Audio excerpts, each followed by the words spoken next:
ആടുജീവിതം എന്ന് പറയുന്ന സിനിമ തിയേറ്ററിൽ പോയി കാണുന്ന രണ്ട് തരം പ്രേക്ഷകരാണ്. ഒന്നെന്ന് പറഞ്ഞു കഴിഞ്ഞാൽ ഈ ആടുജീവിതം ബുക്ക് വായിച്ചതിന് ശേഷം ഒരു ബുക്കിനെ എങ്ങനെ സിനിമയാക്കി മാറ്റി, അല്ലെങ്കിൽ നമ്മൾ ആ ബുക്ക് വായിച്ച് ഫീൽ ചെയ്ത കുറേ രംഗങ്ങൾ എങ്ങനെയായിരിക്കും ഇത് സിനിമയിൽ വരിക, അത് നമുക്ക് എത്രത്തോളം ഫീൽ ചെയ്യും, അത് കാണാനായിട്ട്, അതായത് നമ്മൾ വായിച്ച് ഫീൽ ചെയ്തൊരു കഥയെ എങ്ങനെ സിനിമയാക്കി എടുത്തു എന്ന് അറിയാൻ വേണ്ടി പോകുന്നവരും. രണ്ടാമതെന്ന് പറഞ്ഞു കഴിഞ്ഞാൽ പൃഥ്വിരാജ് എന്ന് പറഞ്ഞൊരു നടൻ അത്രത്തോളം എഫേർട്ട് എടുത്ത് 35 കിലോ വെയിറ്റ് കുറയ്ക്കുന്നു, മരുഭൂമിയിൽ പോയി കിടന്ന് കഷ്ടപ്പെടുന്നു, അങ്ങനെ എന്തൊക്കെ കഷ്ടപ്പാടുകൾ സഹിച്ചാണ് ആ സിനിമ ചെയ്തതെന്ന് അറിയാൻ വേണ്ടി പോകുന്ന ആളുകൾ. പൃഥ്വിരാജ് എന്ന് പറഞ്ഞൊരു നടൻ മരുഭൂമിയിലെ ചൂടത്ത് കിടന്ന് കഷ്ടപ്പെടുന്നതും സിനിമയ്ക്ക് വേണ്ടി വെയിറ്റ് കുറച്ചതും അങ്ങനെയൊക്കെ ചിന്തിച്ചുകൊണ്ട് നമ്മൾ ആ സിനിമ കണ്ടു കഴിഞ്ഞാൽ ആ സിനിമ നമുക്കൊരു നല്ലൊരു സിനിമയായിട്ട് തോന്നും. കാരണം എന്താണെന്ന് വെച്ച് കഴിഞ്ഞാൽ ഒരു സിനിമയ്ക്ക് വേണ്ടി എന്താ പറയുക, അത്രയും ചൂടത്തും അത്രയും മരുഭൂമിയിലും പോയി കഷ്ടപ്പെടുക എന്ന് പറഞ്ഞാൽ അതൊരു എഫേർട്ട് തന്നെയാണ്. ആ ഒരു എഫേർട്ടിനെ ബ്ലസ്സിയും പൃഥ്വിരാജും വളരെ നല്ല രീതിയിൽ എഫേർട്ട് എടുത്തിട്ടുണ്ട്. ആദ്യം തന്നെ നമുക്കിതിൻ്റെ പോസിറ്റീവ് വശങ്ങളെക്കുറിച്ച് പറയാം.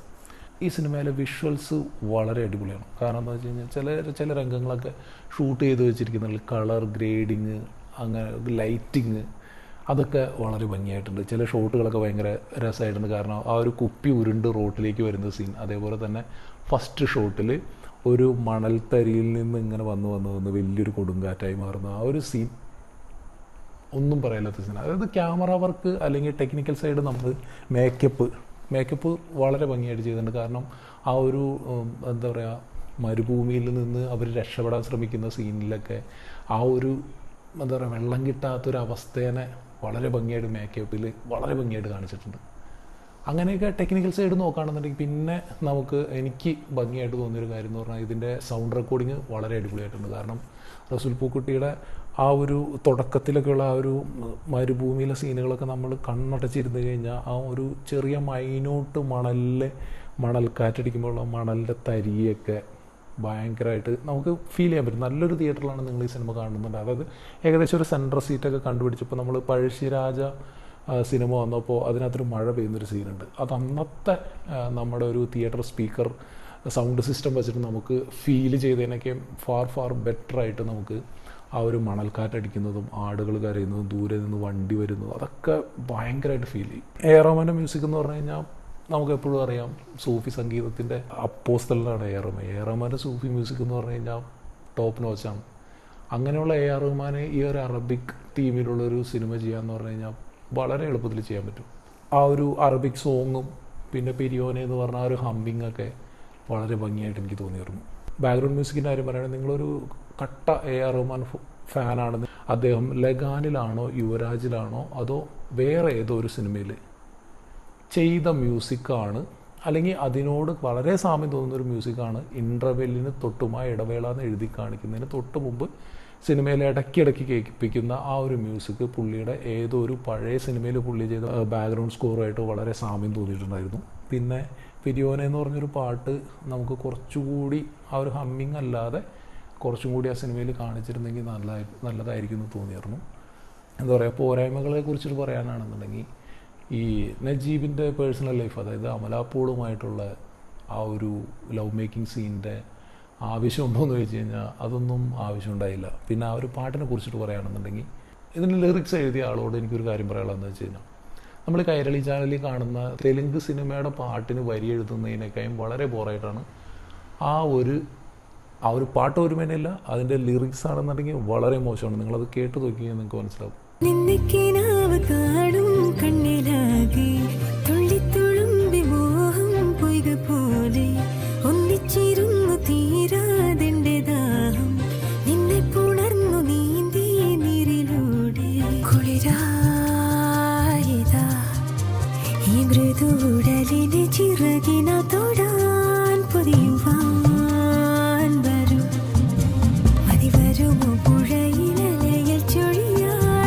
പിന്നെ പൃഥ്വിരാജ് എടുത്ത ഒരു എഫർട്ട് എന്ന് പറഞ്ഞാൽ 36 കിലോ കുറച്ചു, അത് ചെയ്തു എന്ന് പറഞ്ഞാൽ അതൊന്നും എനിക്ക് പേഴ്സണലി ആ സിനിമയിൽ ഫീൽ ചെയ്തിട്ടില്ല. ആകെ നമുക്ക് പൃഥ്വിരാജ് വണ്ണം കുറച്ചതായിട്ട് കാണാൻ പറ്റുന്ന രണ്ട് സീൻ എന്ന് പറഞ്ഞു കഴിഞ്ഞാൽ, ഒന്ന് ഒരു കുളിക്കുന്നൊരു സീനിലും പിന്നെ ഡ്രസ്സ് മാറുന്ന സീനിലും മാത്രമാണ് നമുക്ക് ആ ഒരു ഇത് നമുക്ക് ഫീൽ ചെയ്യുന്നത്. അതൊക്കെ ഇപ്പോൾ സൽമാൻ ഖാൻ 6 പാക്ക് ഇല്ലെങ്കിലും 6 പാക്ക് ഉണ്ടാക്കുന്ന VFX വഴി ഉണ്ടാക്കുന്ന ചില ക്ലിപ്പുകളൊക്കെ നമ്മൾ കണ്ടിട്ടുണ്ട്. ആ ഒരു രീതിയിൽ ചെയ്യാവുന്ന കാര്യമുള്ളൂ. പൃഥ്വിരാജിന് അത്രയും എന്താ പറയുക എഫർട്ട് എടുക്കേണ്ട ആവശ്യമൊന്നും ഉണ്ടായതായിട്ട് എനിക്ക് തോന്നിയിട്ടില്ല. കാരണം എന്താണെന്ന് വെച്ച് കഴിഞ്ഞാൽ ഇതിൻ്റെ മരുഭൂമിയിൽ നിന്ന് രക്ഷപ്പെട്ടതിന് ശേഷം പൃഥ്വിരാജ് മുടിയൊക്കെ വെട്ടിയതിന് ശേഷം എനിക്ക് നല്ല തടിയുള്ള ഒരാളായിട്ടാണ് തോന്നുന്നത്. അത് ഒരു ചെറിയൊരു കാലഘട്ടം, അതൊരു ഒരാഴ്ചക്കുള്ളിൽ ഇദ്ദേഹം ഭയങ്കര വണ്ണമൊക്കെ വെച്ച് നല്ല സെറ്റായി കവളൊക്കെ തുടുത്ത്, അതായത് മരുഭൂമിയിൽ നിന്ന് രക്ഷപ്പെട്ടു വന്ന ഒരാൾ കവളൊക്കെ തുടുത്ത് ഒരാഴ്ചക്കുള്ളിൽ തിരിച്ച് നാട്ടിലേക്ക് കയറി പോകുന്ന പറഞ്ഞാൽ അത് ഭയങ്കര ഒരു മിസ്മാച്ചായിട്ട് എനിക്ക് തോന്നിയിട്ടുണ്ടായിരുന്നു. പിന്നെ പറഞ്ഞ പോലെ തന്നെ ഇതിപ്പോൾ എത്ര മാസം കൊണ്ടാണ് അദ്ദേഹം നന്നായി വന്നതെന്നൊന്നും, അതായത് കാലം ഈ സിനിമയിൽ കൃത്യമായിട്ട് നമുക്ക് മനസ്സിലാവില്ല. കാരണം എന്താ വെച്ച് കഴിഞ്ഞാൽ ആ ഒരു കാലം കടന്നു പോകുന്നത് ഒരിക്കലും നമുക്ക് ഫീൽ ചെയ്യണില്ല സിനിമയിൽ. പെട്ടെന്ന് ഒരു കട്ട് ഷോട്ടിൽ പൃഥ്വിരാജിന് താടി വരുന്നു, അടുത്ത കട്ട് ഷോട്ടിൽ പൃഥ്വിരാജിന് മുടി വരുന്നു, അല്ലാതെ ഈ കാലം മാറി വരുന്നത് ഒട്ടും ഫീൽ ചെയ്തിട്ടില്ല. പിന്നെ ഈ സിനിമയിൽ ഒരു നോവൽ വായിച്ച ഒരാളെന്നൊരു രീതിയിൽ എനിക്ക് ഒട്ടും എന്താ പറയുക സിനിമയായിട്ട് റിലേറ്റ് ചെയ്യാൻ പറ്റില്ല. കാരണം എന്താണെന്ന് വെച്ച് കഴിഞ്ഞാൽ നമ്മൾ ആ ഒരു നോവൽ വായിക്കുമ്പോൾ നമ്മൾ പല രീതിയിലും നമ്മൾ റിലേറ്റ് ചെയ്ത കുറേ കാര്യങ്ങളുണ്ട്. അതിലിപ്പോൾ എല്ലാവരും പൊക്കി പിടിച്ചുകൊണ്ടിരുന്ന ആടിനെ പിടിച്ച് നയം അതല്ല, അത് ആ കഥയുടെ ഒരു ഭാഗമാണ്. അതിപ്പോൾ സെൻസർ ബോർഡ് കട്ട് ചെയ്തു എന്നൊക്കെ ബെന്യാമിനും നജീബൊക്കെ വന്നിരുന്ന് പറയുന്നുണ്ട്. ഞാനങ്ങനെ ചെയ്തിട്ടില്ല എന്ന് നജീബ് പറയുന്നുണ്ട്. അതൊക്കെ ആ ഒരു ബുക്ക് വായിക്കുന്ന സമയത്ത് തന്നെ ഇത് ഒരു നജീബിൻ്റെ ജീവചരിത്രം എഴുതിയതല്ല. അയാളുടെ കഥ കേട്ടതിന് ശേഷം ബെന്യാമിൻ എന്ന് പറഞ്ഞൊരു എഴുത്തുകാരൻ അദ്ദേഹത്തിൻ്റെയും കൂടി ഭാവനയും കൂടി മിക്സ് ചെയ്ത് എഴുതിയതാണ്. അങ്ങനെ വരുന്ന ക്യാരക്ടറാണ് പോച്ചക്കാരി രമണിയും അതേപോലെ തന്നെ ഈ ആടിൻ്റെ സംഭവങ്ങളൊക്കെ. അപ്പോൾ അത് പൂർണ്ണമായിട്ടും നജീബിൻ്റെ ഒരു ആത്മകഥയായിട്ട് കാണുന്നവരാണ് ഇത്തരം മണ്ടൻ ചോദ്യങ്ങളായിട്ട് നജീബിൻ്റെ അടുത്തേക്ക് നജീബിനെ അതും പറഞ്ഞ് കളിയാക്കിയിട്ടുണ്ടായിരിക്കാം. അപ്പോൾ ഈ സിനിമ ഈ ഒരു നോവലിലെ കുറച്ച് നമുക്ക് ടച്ചിങ് ആയിട്ടുള്ള കുറേ സീനുകളുണ്ട്. അതായത് ഇപ്പോൾ നമ്മൾ തന്നെ ഒരു സിറ്റുവേഷനിൽ ചെന്നുപെടുന്നു, നമുക്ക് അവിടെ നിന്ന് രക്ഷപ്പെടാൻ പറ്റില്ല, നമ്മളവിടെ പെട്ടുപോയി എന്ന് മനസ്സിലാക്കി കഴിഞ്ഞാൽ പിന്നെ നമ്മൾ പയ്യെ ആ ഒരു സാഹചര്യമായിട്ട് വളരെയധികം പൊരുത്തപ്പെടാൻ ശ്രമിക്കും, നമ്മളവിടെ അഡ്ജസ്റ്റ് ചെയ്യാൻ തുടങ്ങും.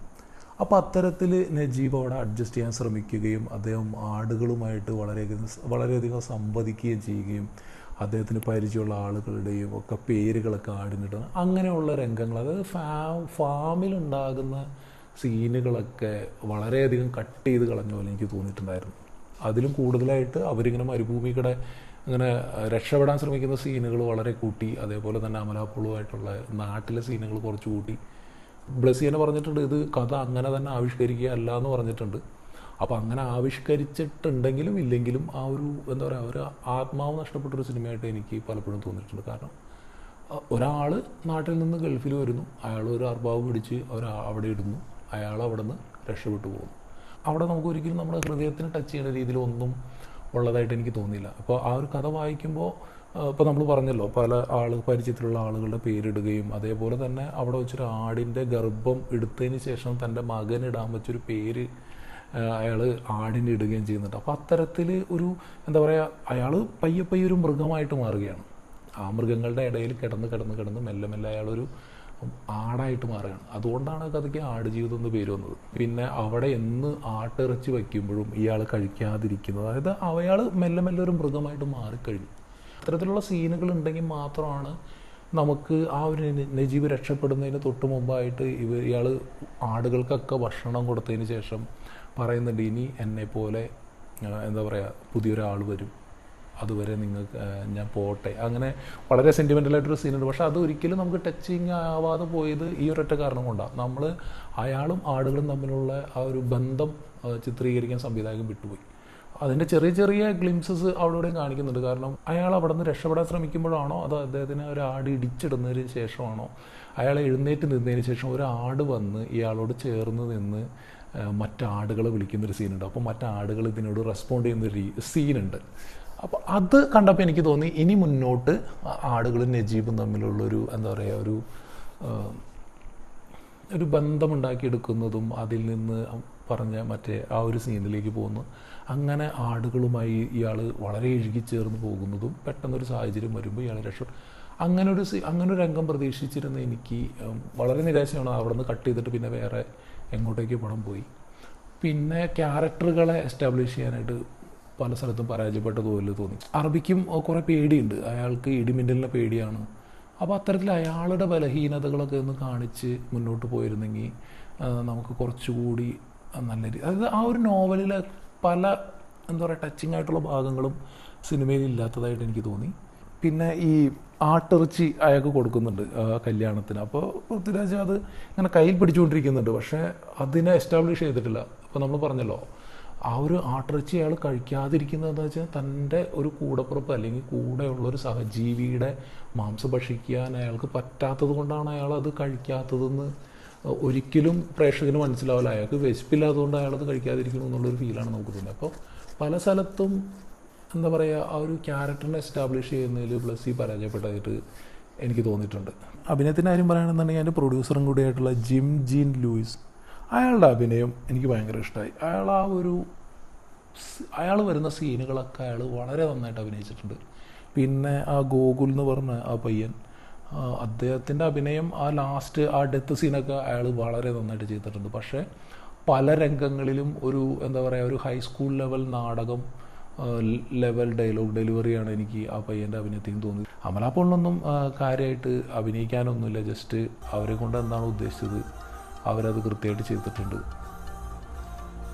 പിന്നെ പൃഥ്വിരാജിൻ്റെ അഭിനയം എന്ന് പറഞ്ഞാൽ, പൃഥ്വിരാജ് ആ സിനിമയ്ക്ക് വേണ്ടി വളരെയധികം എഫേർട്ട് എടുത്തു എന്ന് പറയുന്നുണ്ടെന്നുണ്ടെങ്കിലും പല രംഗങ്ങളിലും ഒരു എന്താ പറയുക, ഒരു ഫാൻസി ഡ്രസ് ലെവൽ, അതായത് പൃഥ്വിരാജിനെ ഫുൾ മേക്കപ്പോടുകൂടി മരുഭൂമിയിലേക്ക് വിടുന്നു, ഒരു ക്യാമറയും കൂടി വിടുന്നു, സുജിത് ഭക്തൻ വ്ളോഗ് ചെയ്യുന്ന പോലെ ഇങ്ങനെ നരകിച്ച് പൃഥ്വിരാജ് അതിൽ നടക്കുന്നു. പല സ്ഥലത്തും ഡയലോഗ് ഡെലിവറി ആണെങ്കിലും എന്താ പറയുക, നമ്മളെ കരയിപ്പിക്കാനുള്ളൊരു കഴിവൊന്നും പൃഥ്വിരാജിനില്ല. നീരജ് മാധവൻ്റെ ഒരു കാറിനെ കുറിച്ചിട്ടൊരു സിനിമ ഇറങ്ങിയിട്ടുണ്ടായിരുന്നു. അപ്പോൾ ആ സിനിമയിൽ ബേസിൽ ജോസഫ് ഒരു ഡയലോഗ് പറയുന്നുണ്ട്, ഒരൊറ്റ ഡയലോഗാണ്. അതായത്, എടാ, ഒരുത്തൻ സ്വന്തം വീട്ടുകാരെയും നാട്ടുകാരെയും കൂട്ടുകാരെയും ഉപേക്ഷിച്ചിട്ട് വേറൊരു നാട്ടിലേക്ക് പോകണമെങ്കിൽ അവൻ എന്തൊരു ഗതിയില്ലാത്തവനായിരിക്കും.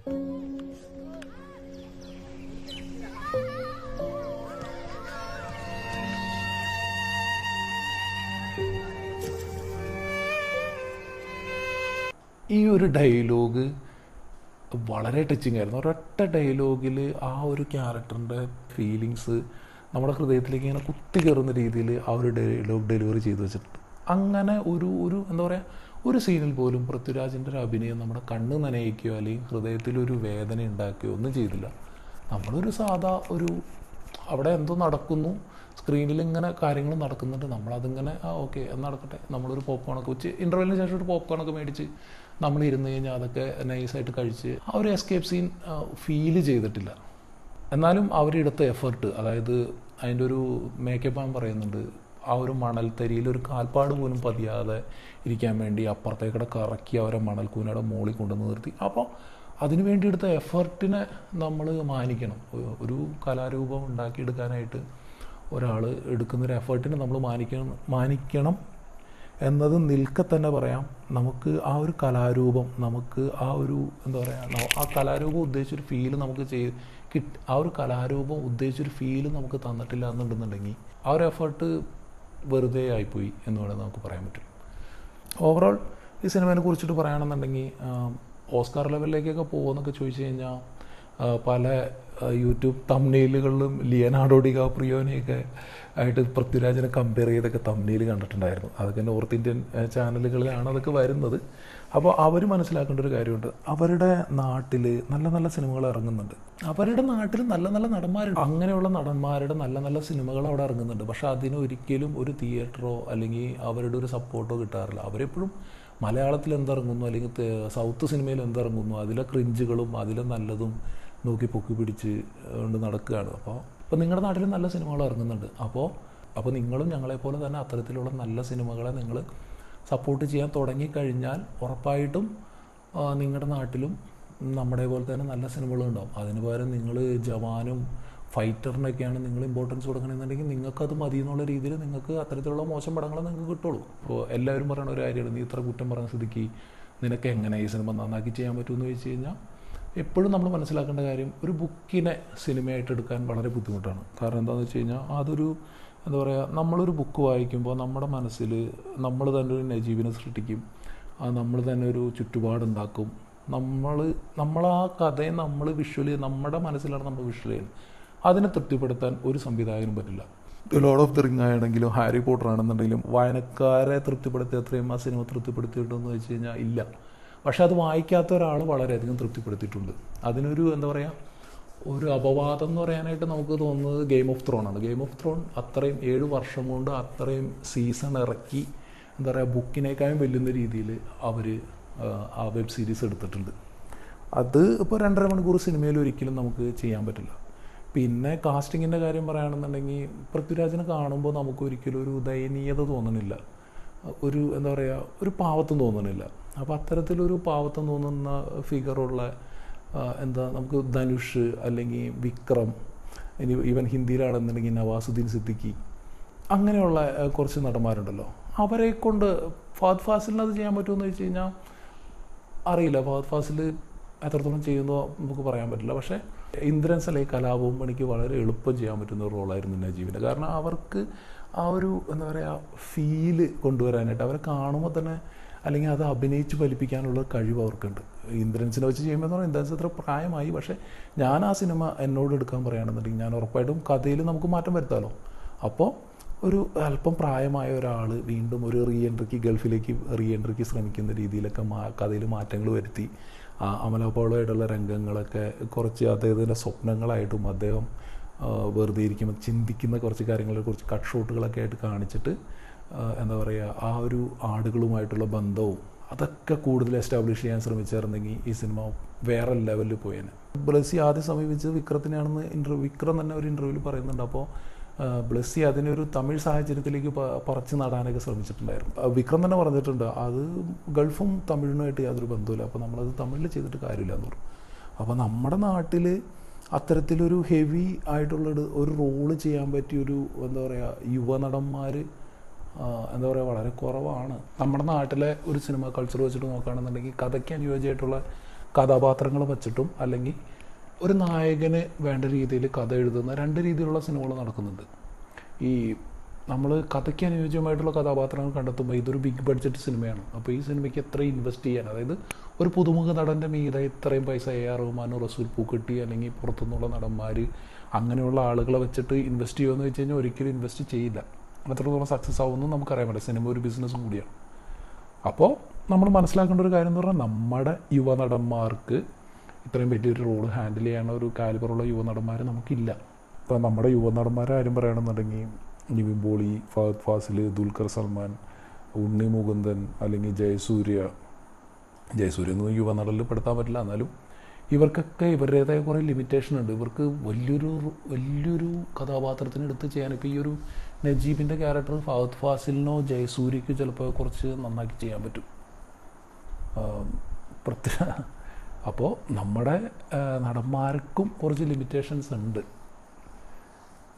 പിന്നെ ആ ഒരു ജയിലിലെ രംഗങ്ങൾ, ഇപ്പോൾ പുള്ളീനെ ഒരു അറബി കൊണ്ടുവന്നിട്ട് റോട്ടിൽ ഇറക്കി വിടുന്നു, പുള്ളീനെ ഒരു കടക്കാരൻ വിളിച്ചുകൊണ്ട് കുളിപ്പിച്ച് മുടിയൊക്കെ വെട്ടിച്ച് ഭക്ഷണമൊക്കെ കൊടുക്കുന്നു. പിന്നെ കട്ട് ഷോട്ട് കാണിക്കുന്നത് ജയിലിലെ സീനാണ്. അപ്പോൾ ആ ജയിലിലെ സീനുകളൊക്കെ കുറച്ചുകൂടി ഒന്ന് എസ്റ്റാബ്ലിഷ് ചെയ്യാമായിരുന്നു. കാരണം ഒരാളെ അറബി പിടിച്ചുകൊണ്ട് പോകുമ്പോൾ തൊട്ടത് നിങ്ങൾ മലയാളി പറയുന്നത് അപ്പോൾ അയ്യോ പാവം നാളെ നാട്ടിൽ പോകാൻ നിന്നതാണ്. ആ ഡയലോഗ് ഒട്ടും നമുക്ക് ഫീൽ ചെയ്യാത്തതെന്ന് പറഞ്ഞു കഴിഞ്ഞാൽ ആ പോകുന്ന ഒരാൾ എത്രത്തോളം നാട്ടിലേക്ക് പോകാൻ എക്സൈറ്റഡ് ആണ്, എന്തോരം ത്യാഗങ്ങൾ സഹിച്ച് നാളെ നാട്ടിലേക്ക് പോകാൻ വെയിറ്റ് ചെയ്യുന്ന ഒരാളെ ഇന്ന് പിടിച്ചു വലിച്ചു കൊണ്ടുപോകുമ്പോൾ നമുക്ക് ഫീൽ ചെയ്യണമെന്നുണ്ടെങ്കിൽ ആ ക്യാരക്ടർ അവിടെ എസ്റ്റാബ്ലിഷ് ചെയ്യണം. അവിടെ എസ്റ്റാബ്ലിഷ്മെൻറ്റ് നടന്നിട്ടില്ല. വെറുതെ ഒരാളെ പിടിച്ചു വലിച്ചുമ്പോൾ അടുത്തുനിന്ന് ആ നാളെ നാട്ടിൽ പോകേണ്ട വന്നു അയ്യോ അവനെ പിടിച്ചുകൊണ്ട് അവിടെയൊന്നും എന്താ പറയുക, അതൊക്കെ കുറച്ചുകൂടി എന്താ പറയുക കുറച്ചുകൂടി ഇൻറ്റൻസ് ക്രിയേറ്റ് ചെയ്തിരുന്നെങ്കിൽ ഈ പടം കുറച്ചുകൂടി നമുക്കൊരു നെഞ്ചിട്ടുള്ളൊരു വിങ്ങലുണ്ടാക്കാൻ ഈ പടത്തിന് ഒട്ടും സാധിച്ചിട്ടില്ല. പൃഥ്വിരാജിനെ എനിക്ക് റെസ്പെക്റ്റ് ഉള്ള ഒരൊറ്റ കാര്യം എന്ന് പറഞ്ഞു കഴിഞ്ഞാൽ അദ്ദേഹത്തിൻ്റെ അംബീഷനും അദ്ദേഹത്തിൻ്റെ ആഗ്രഹങ്ങൾ കൃത്യമായിട്ട് നടപ്പിൽ വരുത്തുന്ന ഒരു ചെറുപ്പക്കാരൻ എന്നുള്ള രീതിയിൽ പുള്ളിനെ എനിക്ക് ഭയങ്കര ഇഷ്ടമാണ്. അദ്ദേഹത്തിൻ്റെ പഴയ ഇൻ്റർവ്യൂവിൽ അദ്ദേഹം പറഞ്ഞ എല്ലാ കാര്യങ്ങളും ഇപ്പോൾ നമ്മൾ എടുത്തു നോക്കിക്കഴിഞ്ഞാൽ പറഞ്ഞതൊക്കെ പുള്ളി നടത്തിയിട്ടുണ്ട്. പക്ഷേ ഒരു നടൻ എന്നുള്ള രീതിയിൽ ഇത്രയും വലിയൊരു ക്യാരക്ടർ എടുക്കാനുള്ള കാലിബർ പൃഥ്വിരാജിനില്ല. എന്നാലും എന്താ പറയുക പുള്ളിയുടെ കഴിവിൻ്റെ പരമാവധി പുള്ളി ശ്രമിച്ചിട്ടുണ്ട്. പിന്നെ നമ്മൾ ഈ കിടന്ന് ഓസ്കാർ അത് ഇതെന്നൊക്കെ പറഞ്ഞ് ഓവറായിട്ട് തള്ളണ്ടായി പടത്തിന്. ഈ പടം എന്താ പറയുക നോവൽ വായിക്കാത്തവർക്ക് ഓക്കെ കണ്ടിരിക്കാവുന്നൊരു സിനിമ, നോവൽ വായിച്ചവർക്ക് ഒട്ടും റിലേറ്റ് ചെയ്യാൻ പറ്റാത്തൊരു സിനിമയായിരിക്കും. പിന്നെ ഇതിൻ്റെയൊക്കെ കീറി മുറിച്ചുള്ള അനാലിസിസൊക്കെ OTT വന്നതിന് ശേഷം നമുക്ക് കാണാം. അപ്പോൾ ഞാൻ പറഞ്ഞ കാര്യങ്ങൾ എത്രത്തോളം ശരിയാണെന്ന് നിങ്ങൾക്ക് മനസ്സിലാവും. ഇപ്പോൾ മിക്കവാറും എന്നെ തെറി വിളിക്കാൻ കുറേ ആളുകളുണ്ടാവും എന്ന് എനിക്കറിയാം.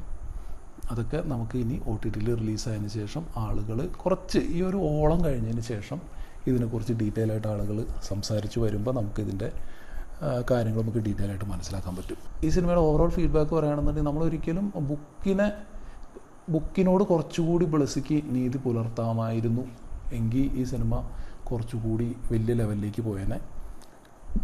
പൃഥ്വിരാജ് ഓസ്കാർ ലെവൽ സിനിമയൊന്നുമില്ല, എല്ലാം ഒരു എന്താ പറയുക, ഇറ്റ്സ് ഓക്കെ.